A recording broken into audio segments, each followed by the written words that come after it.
Pirates Cove to Kids Cove. The new rebrand didn't really work out. The toddlers and young kids who were there to play with new Foxy were too rough, and he had to be repaired every single night after closing. The staff started calling the animatronic the Mangle affectionately, due to how badly mangled he'd get by the end of the day. Tired of having to repair him, they just left him in shambles and let kids play with the pieces in a lazy way of still using the character without having to keep fixing him up. They then brought back Foxy, and nobody really cared. Besides restaurants and cartoons, there was also a lot of merchandise. Plushies were made to be offered as prizes at Freddy's to incentivize kids to spend countless quarters on arcade games, and plastic toys were also sold of the characters. This toy line was in development during the period when Foxy temporarily was retired, so they only made toys of Freddy, Bonnie, and Chica, as well as an eventual Mangle toy that came apart and could be reconstructed. The animatronics at Freddy's had to stay in motion even when the restaurant was closed, so that the servos wouldn't lock up. So at night, they roamed around the building aimlessly, and some guards had some uncomfortable brushes with them when the animatronics detected them as naked endoskeletons and tried to force suits onto them. This mildly scary but harmless and, in hindsight, kind of funny information leaked out of the company, and it became rather common knowledge around town. A playground rumor started that the animatronics actually come to life at night, and if they catch you, they'll make you into an animatronic too. Cece, who naturally spent a lot of time at Fredbear's given that his father was a co-owner, saw a cast member getting into costume in a dark back room. His overactive imagination made him think he was seeing an animatronic that had come to life and was stuffing the employee into a suit. Cece became scared of the restaurant and of the animatronics, but he still felt like the characters were his friends. His favorite was his Fredbear plush. Cece's 10th birthday was coming up, and his father was preparing to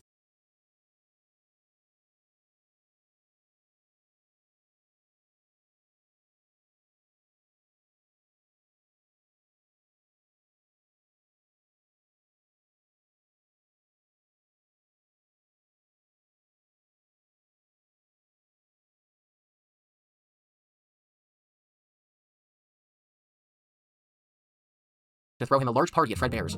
Obviously, given that he was a co-owner, and Cece's only friends appeared to be Freddy's characters, everybody thought this would be a good idea. William was too busy to notice that something had changed in his son over the last few days. But Mike noticed, and he kept relentlessly bullying his brother, including locking him in the parts and services room of Fredbear's overnight. On the day of Cece's party, everything came to a head. Every kid in the neighborhood was there, including Mike and his 3 older friends. Cece couldn't help but hide under a table and cry, wishing he was anywhere else on his birthday. Then, Mike's bullying went too far. He and his friends lifted Cece up and walked him close to the animatronic Fredbear. They tried to stuff him in Fredbear's mouth so he could give him a kiss, and then Cece was rushed to the hospital, where he lived for a few more days. As he laid in his coma, his brother came to speak to him, apologizing for what he had done. His father sat in agony over his child, placing his favorite Fredbear plush in his arms, trying to comfort the boy, hoping it would somehow seep down into his coma dreams, if he was having any. William sat over the bed with all of Cece's toys, speaking to him in his Bonnie performer voice. "You're broken." He was trying to downplay the injury. He wasn't hurt, he was broken, like a toy, or like a machine that William knew how to fix, that he fixed every day. "We are still your friends. Do you believe that?" Cece's unconscious body didn't seem to be responding positively to William's attempts to reach him. William realized that Cece might associate the 4 plushes of the Freddy's cast with the 4 boys who had harmed him. So William took them off the bed. He waved the Fredbear plush around. "I'm still here. I will put you back together." But as he spoke, Cece began to flatline. He died in front of his father, with only the Fredbear plush beside him.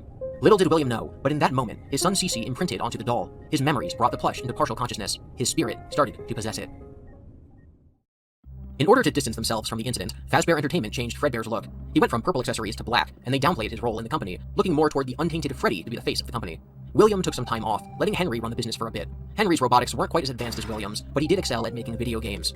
This period in the company led to such amazing titles as Foxy Go Go Go, Take Cake to the Children, Mangle's Quest, Fruity Maze, Midnight Motorist, and 2 games featuring 2 new characters. Balloon Boy's Air Adventure, who was so popular that they made him into a human boy animatronic who handed out balloons, and Give Gifts, a game where you play as the new marionette character who handed out prizes at the prize corner. William went on to blame Mike for the death of Cece. Where everyone else saw it as a prank that had gone horribly wrong, William thought it was Mike's fault. Mike and Henry, who had built the Fredbear animatronic. It wasn't one of his advanced suits, it was Henry's model. William refused to blame himself, so he blamed Mike and Henry.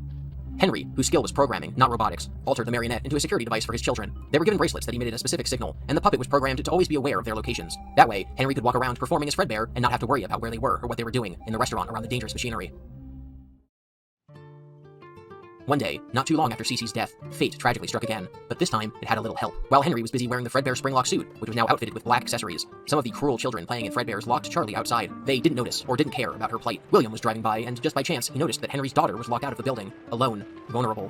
He parked beside her and got out to talk to her. She knew him as her father's best friend, so when he led her away from the door, she followed. Away from the door, away from the windows, William took his opportunity and killed Charlie, taking what Henry had taken from him. He got in his car and sped away, leaving tire tracks in the direction of his house.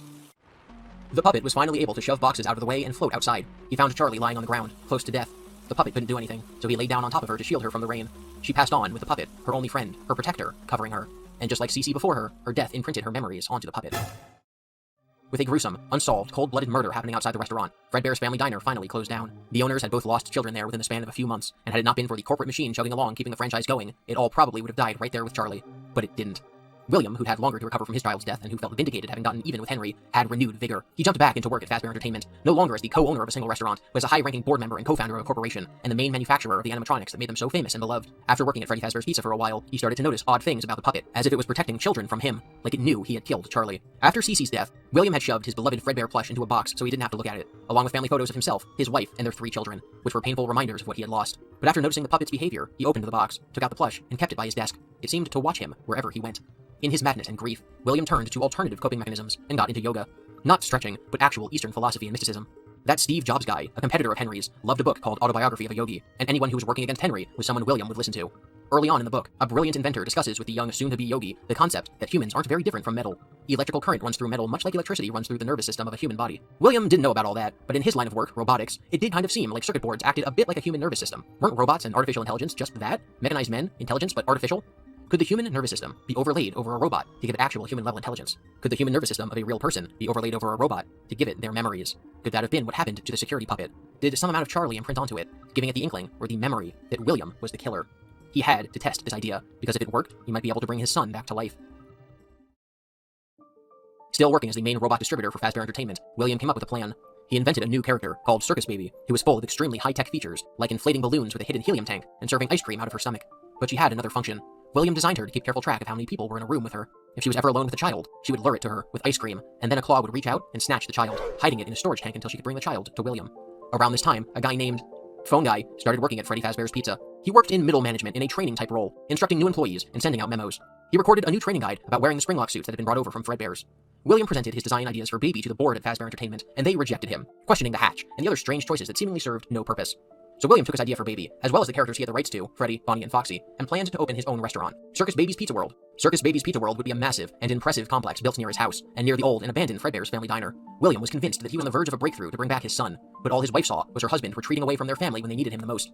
The two separated, and William bought a house not too far from the families. Before he left, he installed a camera in the hallway, pointing at Cece's room, thinking that if paranormal activity were to happen anywhere, it would be there. Wanting more than just Baby to have child napping abilities, William designed new versions of Foxy and Freddy to work as a team. Their designs were a huge improvement over his old models, closer to Mangle than the original animatronics from years and years ago. Freddy, like Baby, had a hatch in his stomach to store a captured child. Foxy had the ability to mimic any voices he heard. The two of them could lure a child over to them, where Foxy would use the voice of a parent to get them to come close, and Freddy would snatch them. A fourth animatronic, Ballora, was based on William's newfound disdain for his now ex-wife. She had tried distracting him from his work, so he had Ballora, a vain, human-shaped woman, whose eyes were closed to his brilliance, act as a distraction, taking the parents' eyes away from their children. When William did have custody of his kids, he kept them away from his new inventions. Elizabeth was enraptured by Baby, which was the point. She was supposed to lure in children, but William had to keep his own daughter away from the robot, knowing how dangerous it was. Alongside the new animatronics, there were, of course, Springlock suits, which would be used by employees when the restaurant opened. But these were William's designs, with his signature opening faceplates. In early 1985, Circus Baby's Pizza World opened for a test launch day. William was anxious, observing how things were going on the main floor. Despite having previously thought it was delicious irony that Henry's daughter had died while he was busy working, the same way Cece had died while William was busy working, it didn't cross William's mind that while he was focused on the operation of Circus Babies for launch day, there would be another tragedy. Not heeding her father's warnings, Elizabeth went into Circus Baby's auditorium to see the shiny new animatronic. As Baby sang and danced, her AI kept track of the number of children in the room. I was in a small room with balloons and a few tables. No one sat at the tables, though, but children would run in and out. Some were afraid of me, others enjoyed my songs. I would always count the children. Something happened when there was one. The body of his daughter. No one on the outside knew, and did the obviously not for Melody. He needed help. There was a fire, and he needed the kid's help to put it out. He led him into Freddy's after hours, into the safe room in the back. He acted quickly. He noticed a child who seemingly loved the restaurant more than anything else. He could tell by the way he interacted with his parents that his father was an abusive drunk, and his before have to do. He rigged his house for the previous incident. At least those that involved, and that he had been in contact with them based on the video game spirits. It was a suit he had used to murder most of them. The night guard at Fazbear's Frights would have the inverse role. Did the only thing he thought sensible. Bot named Lefty. Manage the floor and do some end-of-night tasks. Building so that every animatronic, every soul, could hear him. And give up to disappear. It would be dissolved upon his death, and the entire history of the company. He couldn't get off the hook that easily. They had all been put back together, and Cece's fright at the thought of the Freddy's characters, the visage of the bullies who had killed him, finally faded. He donned his phrases, and William finally escaped the hole, and while the memory of this... Of course, the story of Freddy Fazbear isn't over. After Fazbear Entertainment dissolved, Fazbear LLC took its place. This new company and its shady CEO hired an indie game developer to make horror games about the legends of Freddy's in order to discredit them as creepypastas and rumors. as well as to now legally own concepts such as Springtrap. We know that Fazbear Entertainment has developed something of a bad reputation over the last few decades, and while it's true that some stories associated with our name were loosely based on actual events, the majority of them were total fabrications from the mind of a complete lunatic. Lawsuit pending. They then killed this developer and pretended that he was some crazy guy. They began construction of a mega pizzaplex, covering the location of the original Fredbear Diner, Circus Baby Entertainment and Rental, and even the old Afton House. They released a